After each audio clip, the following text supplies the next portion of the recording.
And Sharon, thank you for everything. Hi, welcome to the Health Occupations and Long-Term Care Subcommittee. Today we have 7 bills on our agenda.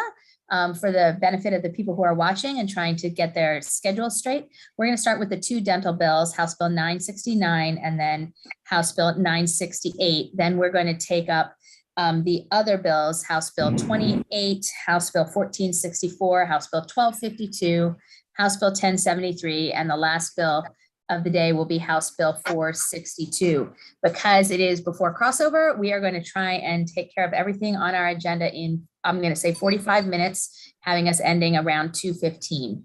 So that is our goal because we have 3 other subcommittees to meet today. With that, let us start with House Bill 969, State Board of Dental Examiners Training and Disciplinary Processes. And that is a Lisa bill. Before Lisa reminds us what the bill does, I just want to make sure the committee remembers how much work we've done in this space over the last couple of years. I want to remind you that this time last year, we had multiple work sessions on this issue. We passed a bill out that then did not make it out of the Senate. So that's the context that we're having this discussion in. It has been, I think, challenging. We did receive a report from the dental board this fall as a result of a piece of legislation we did last year.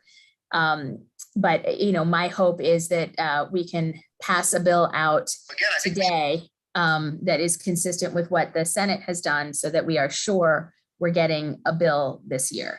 So that's the context that we're in. And if Lisa can go ahead and remind us what the bill does and talk to us about the amendments the Senate put on. It's actually Lindsay. It's mine, yeah. Lindsay, sorry, it says Lisa on my agenda. My bad, I did that. This bill, as introduced, alters the nomination process for the State Board of Dental Examiners. It requires board members to be trained for at least 1 hour each year on the board's powers, duties, and procedures, including complaint and hearing procedures. After consultation with the State Bar Association, the board must select an attorney with appropriate expertise to provide the training and require each member of the board to attend the training and receive documentation of completion from the attorney completing the training. And they have to include a summary of the training and attendance in the board's annual report. The board must issue a final decision on an action within 120 days after the final day of a hearing. If the board does not issue the final decision within that time frame, the person who's the subject of the action may provide notice to the board that they haven't received the final decision. And then if the board doesn't issue a final action within 30 days of that notice, the final decision must be in favor of the individual who's the subject of the action.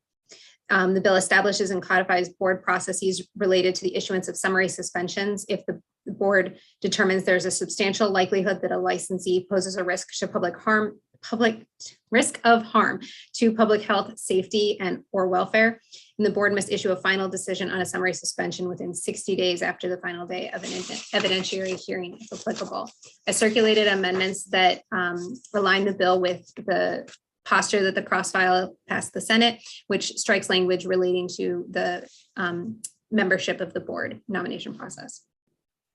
Thank you. So I'll just remind the committee, this bill passed the Senate unanimously. I love and respect our colleagues over in the Senate, but we generally have been doing a lot more of the heavy lifting. I think we can probably defer to their heavy lifting on this one. That would be my hope because we have a lot of other work to do. And I know there is a lot of commitment on this committee to doing something in this space. Do we have questions from members of the committee on the Senate amendments? I don't see any questions. Does anybody want to move? Madam Speaker, whoops. Madam I like the promotion, but I'll take the speaker and we I'm have. happy. No, don't get ahead of me. I move the amendments, please. Second. Okay, the amendments have been moved and seconded. Any discussion of the amendments before us? Okay, all in favor, say aye. Anyone who's opposed, raise your hand in the panel. I don't see any opposition. The bill is amended. Second. Excellent. Moved and seconded. Any discussion of the bill as amended? I hope the committee is comfortable with this, what we're doing. I do want to acknowledge to the dental board that we have been hearing your concerns about staffing, and I had a conversation with the Health and Human Services Chair on appropriations, who assured me that he will be having a conversation with DBM to make sure you can get your staffing fulfilled, but also noted that there's 5 vacancies, in addition to the pins that haven't been approved by DBM, that I think there are 5 of, there's 5 pins that have been approved by DBM that still need to be filled. So hopefully these timelines can be met once you're fully staffed. And I think you guys are doing very good work. There's a lot more work that needs to be done. I think that's the goal of the committee's interest in this. So with that, it looks like, did I call the vote? No. All in favor, say aye. Anyone who's opposed, put your hand up in the panel. Looks like it's passing unanimously to be exactly as the Senate passed it out. Thank you, committee. Now, dental assistance bill, which is Delegate Kipke's bill. I don't think he is with us today, but I do know he worked studiously with the stakeholders on it. There he is, Delegate Kipke, welcome. Thanks for being here. This, I think, is a Lisa bill. Am I correct, Lisa? No, that's still me. Okay, just kidding. It's a Lindsay bill. Just always assume it's the opposite of whatever you think. Okay, I'm gonna write Lindsay. Go ahead, Lindsay, give us an update. So as introduced, the bill established a certified dental assistant credential and specified the additional intraoral procedures that may be performed by a certified dental assistant. The State Board of Dental Examiners may adopt regulations, including reasonable policies and guidelines for a dental assistant to assist in performing authorized intraoral procedures and reasonable education or training requirements for an individual to become a certified dental assistant and perform the authorized intraoral procedures. An individual may be simultaneously certified as a dental radiation technologist and a certified dental assistant. And the bill establishes an additional disciplinary ground for a licensed dentist who allows a dental assistant to assist in the practice of dentistry in an unauthorized manner without specifically instructing the CDA to perform an intraoral procedure that the CDA is authorized to perform, or for failing to provide direct supervision of a dental assistant. I circulated amendments in your packet that changed the terminology from certified dental assistant to expanded function dental assistant. Apparently there were trademark issues there. Authorizes a dental assistant to assist in performing intraoral photography under the general supervision rather than the direct supervision of a licensed dentist without being certified by the board. Clarifies the monitoring of nitrous oxide that an expanded function dental assistant is authorized to perform when they're certified, and specifies the course of study that the board may approve for applicants for a certificate. Excellent, thank you. Delegate Kipke, anything to add? I just want to thank Dan Doherty and Caitlin in particular for their work in coming up with a consensus on the bill. And then also, I don't think he's on, but Ray with Smile Direct Club was helpful in highlighting some issues there. And I believe everyone at this point is in agreement. Thank you. Excellent, thank you. Very good work, Delegate Kipke. I see Caitlin's hand up, so I will call on her. Go ahead, Caitlin. And I apologize, this may be a question for council and I may just not have heard it. I know one other thing that we had discussed was moving the age 17 to 18, and I don't know if I heard that in the description. Okay. That was not in the description. Okay. So that's not in the amendments, and it's something that you needed in the amendments. And I apologize if I missed that. I thought that was part of it. It is something that we agreed to. Right, Dan? You're on mute, Dan. Yes, we did agree to that, and I'm sorry I missed. I thought it was. I did too, Dan. I thought it was included. It's just in one spot you strike 17 and put 18 in after it. That's an easy change. Okay, so we can get that in and just vote on that in concept. Excellent. Okay, so Caitlin, does that address all of your concerns? I know you guys have a little bit of heartache about this. Yeah, and thank you, Madam Chair, for acknowledging that. Compromisers. I apologize. It actually was in the amendments. I just in my description of the amendments. I apologize, but it is in what was circulated to everybody. All right, and thank you, Lindsay. Thank you, Madam Chair. Thank you, Delegate Kipke and Dan, for working with us. Yeah, we do have a little heartburn about it. I think a lot of our issues we can flesh out in working with the board as it's implemented, like what these educational programs are going to look like, the testing and things like that. And we have faith in our regulator there. We would just hope the committee, the subcommittee and the full committee would have the same open-mindedness as I know the sponsor has in the past when we kind of revisit the dental team and some of the scope in the future. So thank you very much for working with us. Absolutely, and thank you for being so flexible. It looks like Dan Doherty's hand is up. Dan, do you have something to add? I do. And I have to agree that obviously everybody who worked on these amendments came away with some heartburn. That's part of the negotiations. But I do want to thank Delegate Kipke, and I really want to thank Lindsay for pulling all this stuff that was out all over the place together in the correct form for you all to consider today. So thank you, and I thank all the people we worked with. Excellent. And I see Bruce Bariano is here. You guys are good with the amendment as well, correct? Yes, we are. Thank you very much. Everyone was very open-minded and courteous, and appreciate it very much. Excellent. Any questions from the committee before we move the amendments? Don't see any hands up. Does anybody want to move them? Move the amendments. Second. Moved and seconded. Perfect. Any further discussion of the amendments? All in favor say aye. Anyone who's opposed, go ahead and put your hand up in the panel. I don't see any opposition on the bill as amended. So moved. Second. Moved and seconded. Any further discussion on this bill? Great work. All in favor say aye. Aye. Aye. Anyone who's opposed, raise your hand in the panel. Okay, it looks like we have unanimous support on that bill as well. And I really want to thank all the stakeholders for working together on this one. It was pulled together very quickly, and I appreciate them for making our lives easier by coming to consensus. Thank you.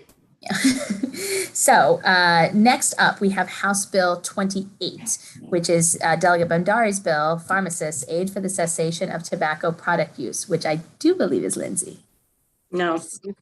Nice try. Okay, I will get a full night's sleep and then I will get it all together. Lisa. I wonder if I wrote them and I just like shifted everything down and everyone will be wrong. House Bill 28 expands the scope of practice for a licensed pharmacist to meet specified requirements to include prescribing and dispensing nicotine replacement therapy medications approved by the U.S. Food and Drug Administration. There is an amendment that defines the term nicotine replacement therapy, and that was, I believe, agreed to by MedChi and the advocates for the bill. Excellent. So I'm not sure if, oh, look, Steve Wise is here. Excellent. I see him. Okay, Delegate Bandari, anything you want to add about the bill? Yeah. Thank you so much. It was work out. Thank you, Steve Wise and Kate Berleski. And thank you for your, Madam Chair, for your thoughtful leadership. Everything is worked out. I think it's good to go. Excellent. Is there anybody here who can give us like one sentence about what this bill does now? Just so we know. Go ahead, Steve. So the bill, as it came in, allowed pharmacists to prescribe nicotine replacement therapy. And just think of nicotine replacement therapy as sort of a subset of all the smoking cessation aids. And the definition defines what nicotine replacement therapy is so that it is only those particular medications. And that goes a good way towards solving some of our concerns. Excellent. Thank you so much. So does somebody want to move this amendment? Move the amendment. Moved and seconded. I think I heard a second. I'm going to go with I did. Any further discussion of the amendment? All in favor, say aye. Anyone who's opposed, raise your hand in the panel. Looks like the amendment's on unanimously on the bill as amended. Move the bill as amended. Second. Moved and seconded. Any further discussion of this bill? All in favor, say aye. Anyone who's The opposed? chicken one, that's Fisher's. Anyone who's opposed, put your hand up in the panel. All right, we are cruising right along. Go team. I'm really proud of us. Number 4 on our list. We just heard this yesterday. It's Delegate Sample Hughes' bill, House Bill 1464, Maryland Loan Assistance Repayment Program for Physicians and Physician Assistants alterations. Lindsay? This bill specifies that a part-time physician or part-time physician assistant is eligible for the Maryland Loan Assistance Repayment Program for physicians and physician assistants and authorizes the Department of Health to establish prorated loan repayment for part-time practitioners. The bill also establishes an MLARP Advisory Council, which is staffed by MDH. There are no amendments on this bill. And we just heard this Passed the recently. Senate. It has passed the Senate? Yes, Okay. they did have amendments to add co-sponsors, but that was the only amendment on that side. Okay. I see Steve, maybe, and Aaron. Who wants to talk? Tell us 2 sentences about why we want this. Anybody? I'll go. Okay. Although Aaron probably would have done a better job. So this bill comes out of the work group that the legislature set up on this program and implements a couple of those recommendations, most notably allowing part-time physicians and PAs to be eligible at a prorated level for loan assistance, and also basically taking that work group and making it a permanent advisory council. So that, combined with the additional funds that were put in the budget this year, we really hope are going to do a lot to make the program more robust than it has been. Excellent. Anything to add, Aaron? Nope, that's it. Okay. Any more questions from the committee? I see no hands up. Anybody want to move this bill? Move the bill. Second. Moved and seconded. Any further discussion on the bill? All in favor, say aye. Aye. Anyone who's opposed, let me know by raising your hand in the panel. Everybody likes our physicians and physician assistants. Well done, passes unanimously.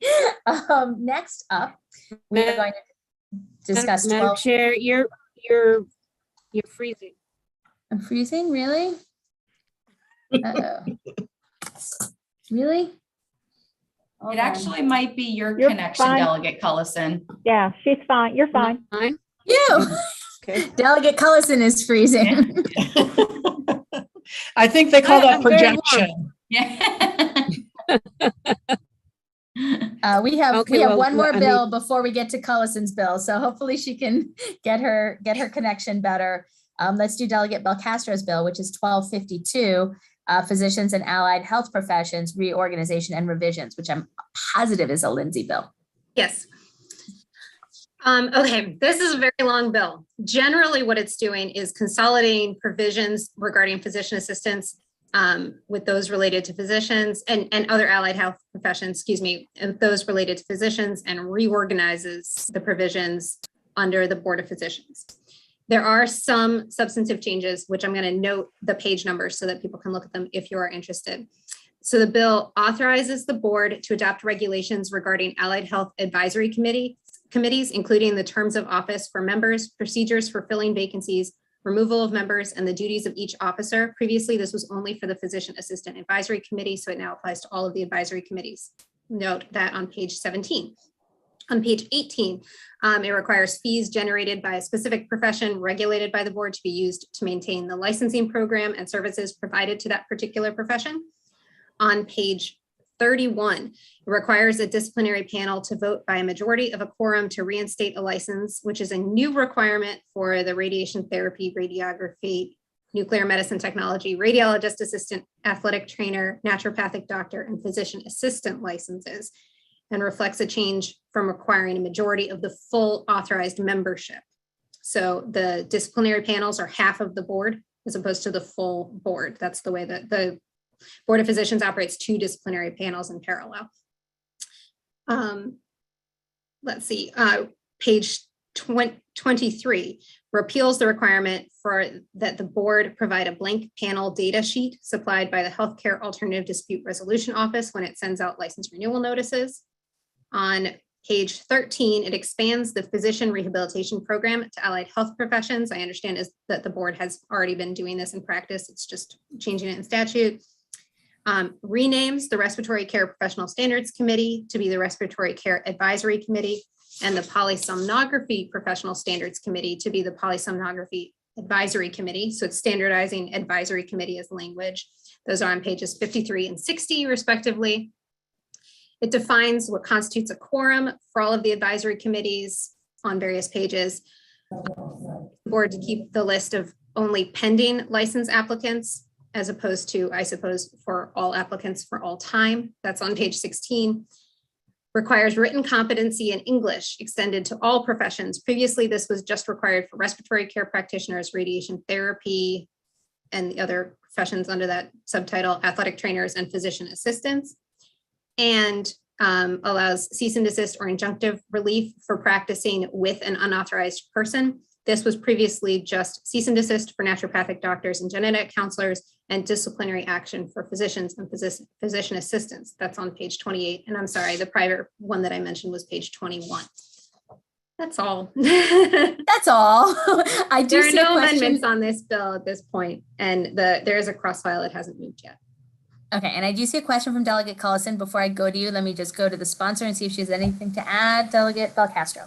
Thank you very much, Chair Kelly. Lindsay did a wonderful job explaining the bill. It's a very deeply technical bill, so I would ask that any questions go to Matthew Dudzik from the board. But thank you very much for all your work on it and moving the bill forward. Excellent. Let me go to Matt Dudzik for just a minute of explanation, and then we'll go to Delegate Collison's question. Matt? Sure. And again, Lindsay did a great job kind of going over the bill. The areas where there are changes tend to fall into one of four categories. So they tend to be either clarifications, removal of obsolete or unused provisions, renaming for consistency and clarity, or creating a consistency between allied health practitioners and physicians. So in the majority of cases, and I'm happy to, I don't think I can do it in a minute, but I'm happy to kind of go into detail with the particular changes she pointed out. In the majority of instances, it is enshrining current practice into law. So for instance, we have regulations that have the written language competency requirements for all professions, but it's missing from the statute in the two professions that Lindsay mentioned. So it's already being enforced. This is putting it into statute. Similarly, and then there's some obsolete provisions. The alternative dispute resolution blank data sheet, panel sheet, that has not been used in 15 years.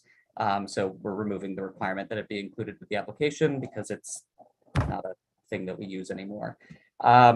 I'm happy to, again, I can go in point by point, or I'm happy to answer any questions. I know we're kind of short on time, so whatever, I'll defer to the subcommittee there. Excellent. Let's go to Delegate Collison's question. Thank you, Madam Chair. And I agree, Lindsay did a fantastic job of presenting this bill. So I have a question related to the fees. One, are these new fees? That's number one. And number two, are the fees scaled to the earning power of the allied professionals, or are they going to be the same across all the different allied professionals? Thank you for that question. So the bill itself does not in any way alter or create any new fees, nor does it reduce any fees. So the bill doesn't address fees at all. To provide an answer to your question, though, the fees are different from profession to profession. However, it is not necessarily scaled to the earning power of the profession. Instead, the language when these professions are added is generally that we have to set fees to approximate the costs of licensing and regulating the profession. So in instances, so that means that in cases like naturopathic doctors, for instance, because they have higher fees than a lot of the other allied health practitioners because there's a smaller group of naturopathic doctors. There just aren't as many naturopathic doctors as there are other professions, and because they tend to involve there's a fair bit of oversight that's necessary to fulfill our duties as the board. So, Madam Chair, may I follow up? Please, yes. So, am I understanding that the board determines what the need is going to be and then splits that cost across the universe of that profession? Correct, and it's whenever a new profession is added, it tends to be a fairly complex process because we have to kind of analyze how much staff it will require to add on the profession, what the costs will be, and then we have to there's a whole fiscal report that we have to prepare. But again, the statute requires us to set fees to approximate the cost of regulating these folks. Okay. Thank you, Madam Chair. Absolutely. Delegate Krebs. Oops, thank you, Madam Chair. You mentioned the naturopathic doctors and about how the fees are set by how many people are in the profession. And I know when they first started, we limited them so much that they barely had anybody really wanted to be licensed. And I'm not sure what their number is. But when the license fee got set for them, I know it was very, very high. And I do believe at the time, Governor Hogan, a bunch of years ago, capped it. Can you tell me what happened with that? And what do we do with the profession that we're trying to get up and running so we don't, I guess, tax them or fee them out of the market not to come in? How do we work that? Correct. So with naturopathic doctors, that is a little bit of an exception because there were so few that I believe the initial fee would have exceeded what we charge for full physicians. And so, yes, you are correct that Governor Hogan intervened and requested that we limit it to what we charge physicians be the most that we charge an allied health occupation. And would this change that at all? No, okay. This does not make any changes to fees at all. All the fees. No, I meant just the way you looked at that, because we're trying to encourage some of these new professions. Just want to make sure in the future, we weren't pricing them out of the market just when we're trying to start the market up. Understood, but no, this bill doesn't address that in either direction. All right, thank you. Excellent. Any more questions from the committee on this bill? It has no amendments. Does anyone want to move the bill? Move the bill. Second. Moved and seconded. Any further discussion on this bill? All in favor, say aye. Aye. Anyone who's opposed, raise your hand in the panel. It looks like this one is passing unanimously as well. Good job. Okay, I think Delegate Cullison is up next, which is House Bill 1073, Health, Accessibility of Electronic Advanced Care Planning Documents. This bill we discussed last week, and we were at a bit of an impasse. I believe Lisa is the staff on this one. Yes. Right? Okay, so if you give us a quick reminder and then we can get an update from Delegate Cullison on her hard work. Okay, so House Bill 1073 alters the components of the Advanced Directive Information Sheet prepared by the Maryland Department of Health and requires the sheet to be provided by additional entities. The bill also requires the Maryland Healthcare Commission to coordinate the accessibility of electronic advanced care planning documents in the state. It repeals the requirement that electronic advanced directive services be established in a certain manner to connect to CRISP. It requires Medicaid managed care organizations and health insurance carriers to take specified actions and requires the Motor Vehicle Administration to submit a report by December 1st, 2022. There are lots of amendments here.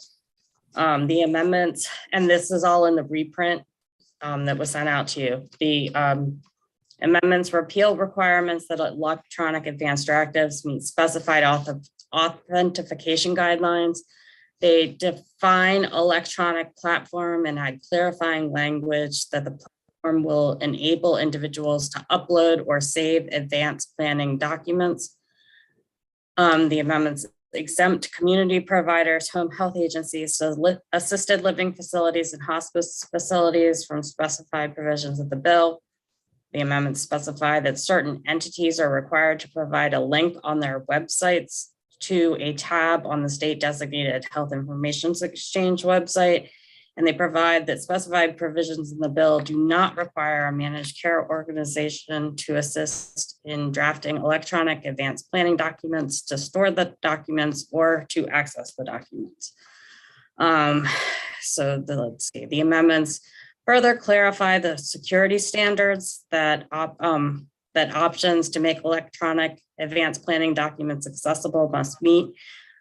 They specify that the commission should explore linking the website carriers, managed care organizations, and healthcare providers to an electronic platform to which documents can be uploaded or saved. Specifies the entities the commission is required to consult with in developing the electronic platform, and authorizes the commission to contract with the third-party vendor if appropriate, and specifies that the electronic platform must provide non-visual access. The amendments also clarify the circumstances under which a carrier is required to provide specified materials, and it also provides, this was the same provision as was for the MCOs. It provides that specified provisions in the bill do not require carriers to assist in drafting electronic advanced planning documents, to store the documents, or to access them. Okay. Excellent. Thank you so much. Let me toss it to Delegate Cullison. Thank you very much, Madam Chair. And so I just want to put a little bit of this in context.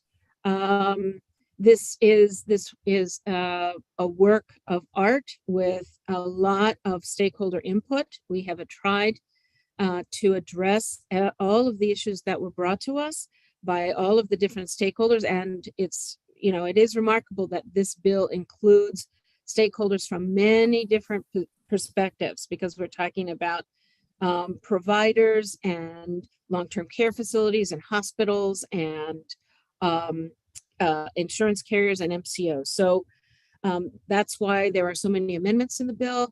And what we've done is clarify that MCOs are not carriers, and that the part of the law that applies to them belongs in the statute, the part of the statute that applies to them.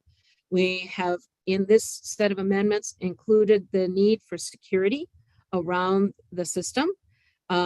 We've also taken out a couple of entities which would have difficulty connecting to CRISP, and that would be like the assisted living facilities, the community centers for those with disabilities, et cetera, that Lisa named off. And yeah, and I think that's gives you a sense of what these amendments do. And I open it up and hope that everybody says they're still on board with it.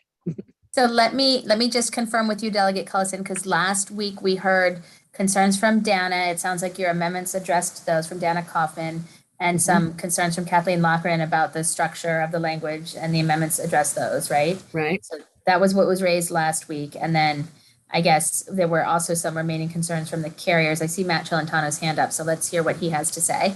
Go ahead, Matt. Madam Chair, thanks for the opportunity. Really quickly, I just wanted to thank you and Delegate Cullison and Lisa for getting us to a place where we are comfortable. And I think this is a first step, and we will continue to be at the table in the future to make sure we make progress on this important issue. Thank you. Excellent. And Brian Sims has his hand up as well. Brian. Thank you all. Thank you to the committee. I also want to thank Delegate Cullison for working with the stakeholders in MHCC on the process to which we got to the point of ensuring that providers can access information. And, from the hospital's perspective, our concern from the beginning was making sure that there weren't too many administrative burdens that undermine the ultimate goal of getting more people comfortable and understanding and knowledgeable about the process of completing an advanced care plan or assigning a healthcare agent, which we believe is kind of the first step in this process. And so we do think that many of the amendments, and it's hard to track through, but many of the amendments do get us to that point. And as Matt said, we look forward to being at the table as we continue to develop this process in the future. So thank you. Excellent. Kathy Grayson. Thanks, Delegate Kelly. I just wanted to echo our gratitude. We really think that this hits at the main concerns that we had expressed, and want to acknowledge the effort and the labor of love that this has most likely been for the sponsor and Lisa in the midst of crossover. So you guys are wonderful. We really appreciate you working with us, and we're here as the effort moves forward with MHCC and CRISP to get this moving. Thanks. Excellent. Thank you so much. Do we have questions from the committee about the bill or the amendments? I don't see any committee member hands up. So let's go ahead, and does somebody want to move Delegate Cullison's? Move the amendments. Second. And seconded. Any further discussion about the amendments, concerns about the amendments? Sounds like everybody's on board with the amendments. Delegate Krebs. I just want to thank Bonnie, this and everybody. This is such an important issue. And it's very complex. And it's not so simple as having a draft and putting it out there and then putting it through. But I think you worked it out well. And it really is a very important issue for every one of us. So thank you for working on this. Excellent. So all in favor of the amendment, say aye. Aye. Anyone who's opposed, raise your hand. If you're opposed to compromise and consensus building, nobody is. So the amendments pass unanimously on the bill as amended. Move the bill as amended, please. Second. Moved and seconded. Any further discussion on the bill? All in favor, say aye. Anyone who's opposed, raise your hand in the panel. Passes unanimously. Good work, team. Really appreciate all the work that went into this. And do an advanced care directive. Okay, now we have two things on our to-do list. We have to do a will too, right? Right, exactly. Okay, all right. So the last bill we have on our agenda today is House Bill 462. And I just want to remind the committee, this bill has already passed out of the Senate. So if we can't get to where we need to get to today, it's okay. It doesn't need to meet the crossover deadline. But with that, I'm going to go with Lindsay. Is it a Lindsay? Yes. Okay, Lindsay, why don't you remind us about this bill? This bill requires each authorized prescriber who receives a financial gratuity or incentive from a pharmaceutical distributor or manufacturer to file a financial disclosure form with the Health Occupations Board licenses the authorized prescriber within 30 days after the financial gratuity or incentive is received.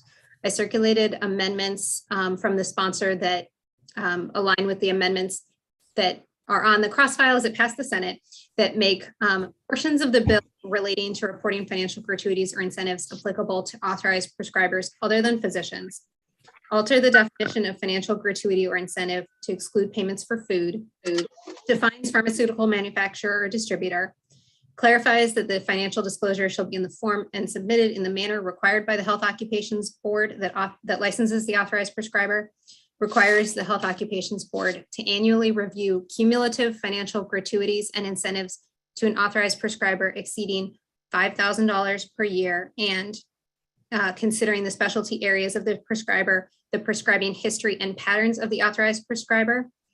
Then for physicians prescribers, the Board of Physicians is required to post a link to the CMS Open Payments website on each licensee's individual profile on the board's website, develop a non-public database of licensees with information collected on the CMS website, use that database to annually review gratuities and incentives exceeding $5,000 per year, and the prescribing history and patterns of the licensee. And the amendments also take out the $1,000 fine that would have been imposed for failing to file a financial disclosure. I'll also raise to the committee, and I did raise this with EHE Council, unfortunately it was after the amendments. I think that there could be a clarifying amendment here to clarify that the review of the prescribing history and patterns of the authorized prescriber be of an authorized prescriber who has the, that receives the more than $5,000 cumulative amount, because otherwise it's unclear if the analysis is of anyone who's an authorized prescriber, or if it's just those sort of high gratuity folks. Okay, thank you. I see Dan Doherty's hand is up already, but before we call you, Dan, Miriam SC is here from Delegate Pena Melnick's office. Did you have anything you wanted to add about this bill? No, thank you, Delegate Kelly. I just wanted to thank the Board of Physicians and MedChi for working with us on improving this bill, and hopefully we can reach an agreement today. And go ahead, what did you have to add? So I would add. Oh, I was calling on Dan Doherty, but did you have something to add, Miriam? No. Okay. Thank you. Go ahead, Dan Doherty. Thank you, Madam Chair. Lindsay answered one of my questions, but on the amendments, when you're talking about the board reviewing prescribing history, I don't know how they're going to get that information, and I don't know how they can review it. And maybe Lindsay knows, or maybe the Senate can tell us, but even the PDMP only collects the prescribing information on controlled substances. And most of these things probably wouldn't be a controlled substance. And I just don't know how they can accomplish this part of the amendments.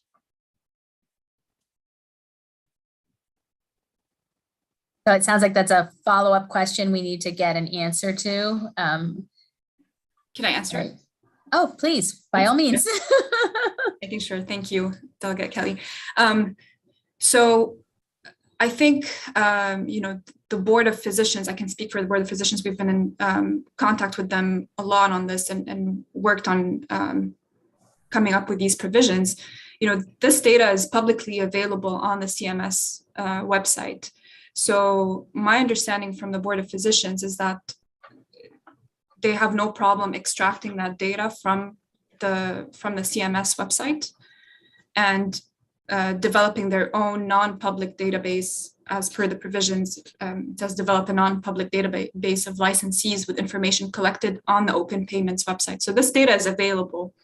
And this was the whole kind of reason we negotiated not requiring the licensees themselves to report that data, because it would, create a duplicate requirement, requirement for them to report data that's already available publicly. So what the board would need to do is just extract that data from an existing database. So I don't see a big challenge in doing so.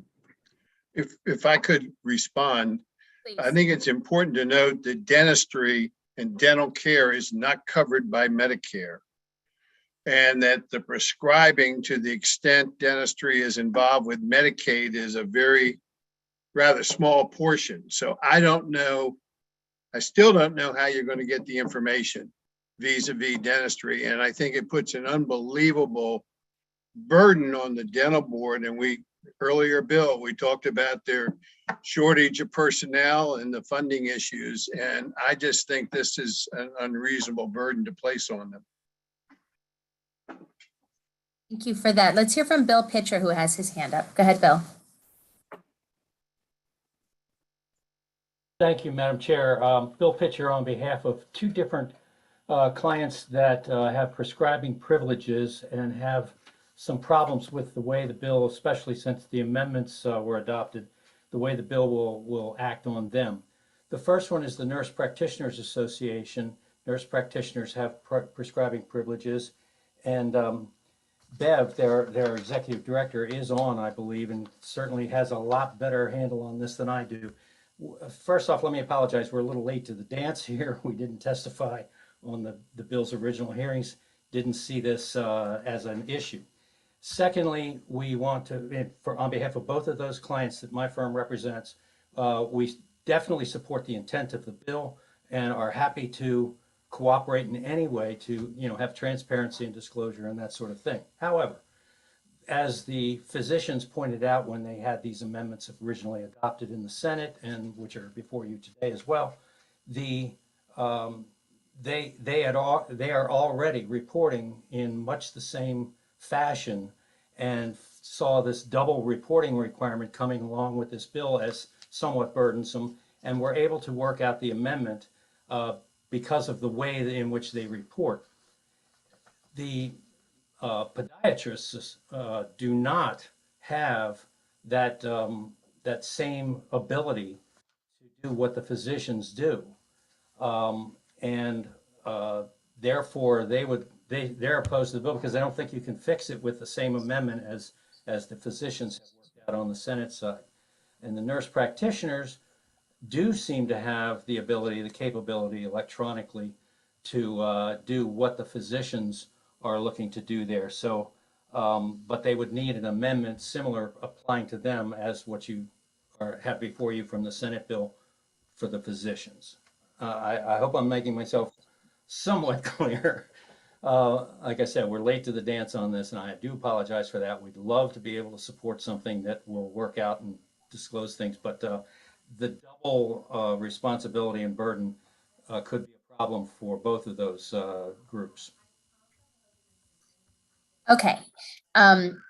Sorry, I'm multitasking, Bill, and I heard everything you said about nurse practitioners. And who was the other group you were talking about that said the physician style amendment? Maryland Podiatry Association. Thank you. Okay, so sounds like we need to figure out how to craft a solution that works for the podiatrists. Are there any ideas at all? We're continuing to work on it. Richard Blanc, their executive director, was here, but because of the delay of the after session, wasn't able to hang on. So we'll have to get back to you. Okay, well, we are, as I mentioned, this bill has already passed the Senate, so we have the Senate bill to work with, so we don't have to meet the crossover deadline. I think there's, we will take the time we need to get it right. Let's hear from Miriam SC again.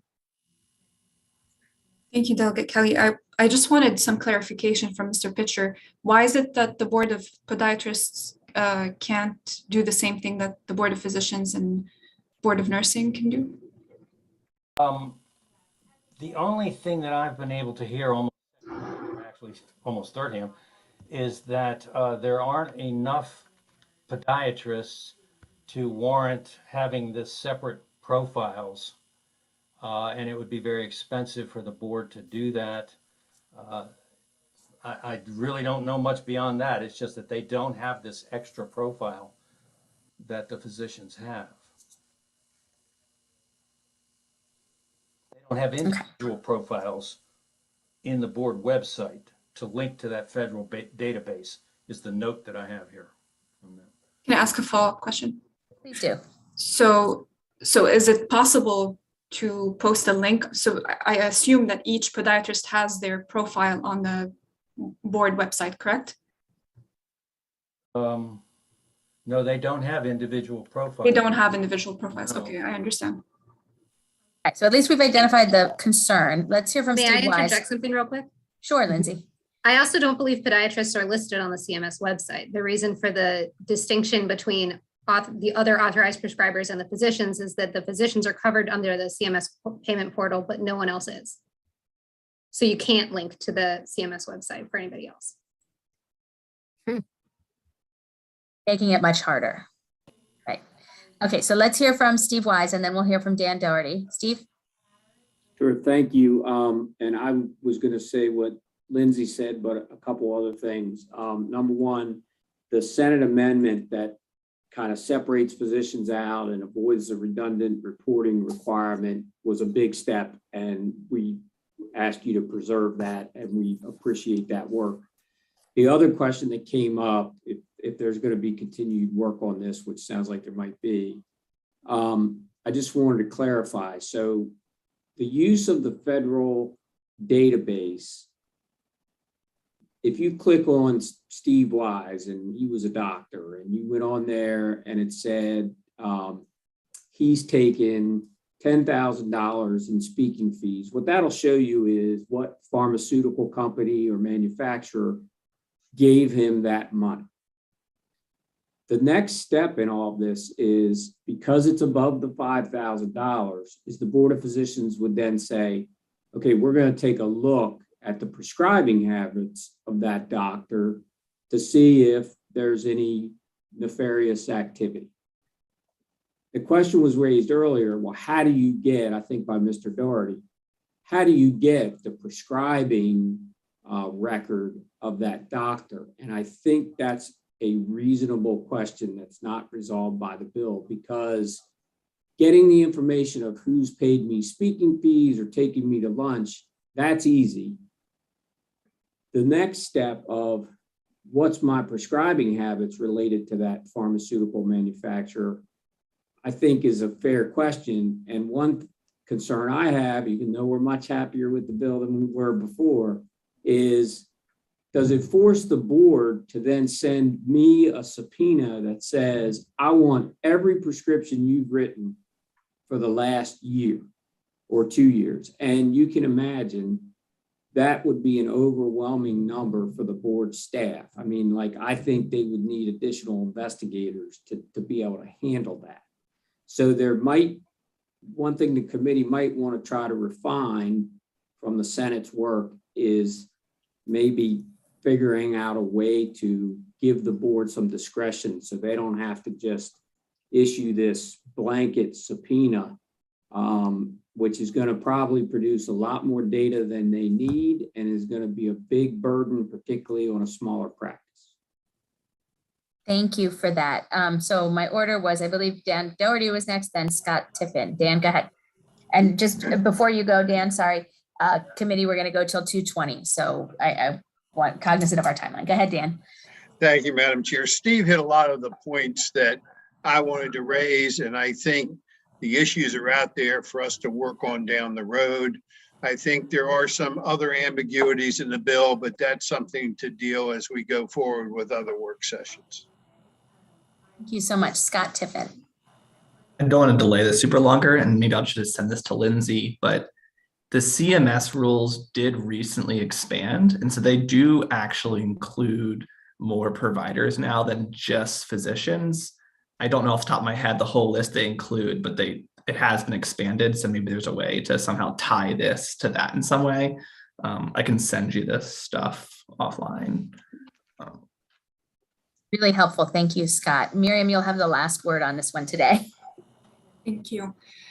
So I do have the list of, the prescribers covered under CMS under the new definition. So it's doctors of medicine and osteopathic medicine, doctors of dental medicine or dental surgery, chiropractors, doctors of podiatric medicine, and doctors of optometry. So podiatrists are covered under CMS, so they would have the same information would be publicly available.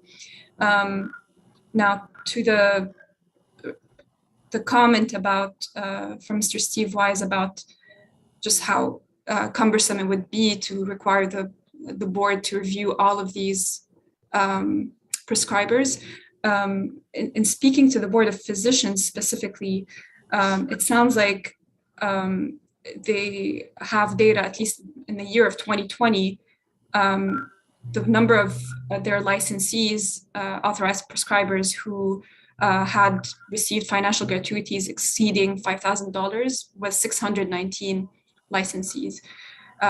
Now, I do understand that in the bill, it requires the board to review all the patients of these 619 prescribers. Now, that piece, I understand, could be very cumbersome because each one of these 619 could see 1,000 patients a year or depending on their specialty. But if we could remove the requirement to review all the patients of these prescribers, I think it would still be reasonable to, for the Board of Physicians to review 619 prescribers per year. And we can, obviously this bill needs further discussion and other work sessions, but we can certainly kind of continue off that point. Excellent. Sounds like a good ending note. Is there anything else from members of the committee on this? Or are we comfortable taking it up after crossover, knowing that the Senate bill is in our possession already? It looks like Delegate Saab. Go ahead. Just a quick question. Does it address, so I know there's, they can revoke a license or they don't revoke a license. So what if someone doesn't report? Like, how do they know if they're not reporting? So how would they know if they violated the law? Steve, can you answer that? I see your hand up. Yes, so the federal law requires that the pharmaceutical company report every contribution of anything of value. So at the federal level, it's not the physician who's reporting, it's the pharmaceutical company. So in a sense, it's already a bit of a check and balance on making sure, the pharmaceutical company isn't concerned whether the physician wants to try and hide or not, right? They've got their own obligation and their own penalties for not reporting. So that's just cross-checking for the physicians? Yes. So who's sitting there cross-checking and monitoring? Well, that I think that's part of what this, that's what this bill would do, basically. So you're using that federal database, and then the board, if it's above this certain threshold, is going to come in and say, okay, let me see exactly what the physician has done in relation to that manufacturer. Thank you. Delegate Krebs has a question. I just had a question about when the pharmaceutical company reports. Does the physician who they're reporting on get that information from them? How does a physician know there's been something given to them of a certain value and what it is? Right, and that's a good question, Delegate. I think, but don't hold me to it, I will look. I think there is a notification requirement. So if pharmaceutical company X gave me a contribution, I think, or disclosed that they had given me something of value, I think I get notice that they turned that into the federal database. The reason I ask, something of value, cash, you know what it is. But if it's some other type of something, sometimes you don't know what the value of it is. You know what I'm saying? Yeah. If it's not cash, it's not. And I'm just curious how they know, and so how they can track themselves. Yeah, they have to. There's a lot of regulations about how they assign value to certain things, but just know that the federal database picks up anything above like $11. So it is very comprehensive. Does this include free like sample drugs or anything like that? I think I think under this bill, samples are carved out, but don't hold me to that. I'm just curious about that. Oh, thank you. Last word is from Dan Doherty. Go ahead, Dan. I just have a question for Steve, and that is, you talked about how the data is obtainable for physicians, but does that apply to the other types of prescribers? And I think this was mentioned that the database was formed with only physicians, but about a year and a half ago, other practitioners were added to it. Even though they don't participate in Medicare? You've gone past my knowledge. Looks like we need to do a little more digging to figure out some more details about how this will work. Scott Tiffin might have an answer. New last word from Scott Tiffin. Go ahead, Scott. Sorry, I'll send it to Lindsay, but if you look in the regs from the feds, it shouldn't matter if the provider participates in Medicare or not. I think the pharmaceutical company is still obligated to report those gratuities, but I'm not a lawyer, so I'm sure someone else should look at it. We'll get the A team on this to figure it out and have a further discussion about this after crossover. Delegate Cullison, do you have a subcommittee announcement? Do you know when you're meeting and when public health is meeting? You're on mute. Thank you, Madam Chair. My understanding is that I am meeting at 4. But that we have to be done with subcommittees at 5. So I think that got changed. Oh, that got changed? Okay. There was an email that got sent around that said that we are going to start at 3:30 for insurance, and that public health is going to meet at the same time as insurance. I think the only duplicate member is the vice chair. Right? Yeah. And then since Erin is staffing one of the bills, her bill will go first in insurance, and then she'll switch over. Yep. Okay. So Thank I've you, heard Lisa. 3:30. Yep. Okay, and government ops, are they meeting now or they're meeting later? 6 minutes, 2:30. 2:30, perfect. Okay, so government ops is at 2:30 and 3:30 is both insurance and public health, correct? All right, so that adjourns this meeting, and thank you everyone on the Health Occupations Committee for being so diligent and getting everything done, and especially thanks to Lisa and Lindsay and Sharon on my staff for all of your hard work. Thank you, thank you. Thank you for your wonderful leadership, Madam Chair. All right, meeting adjourned.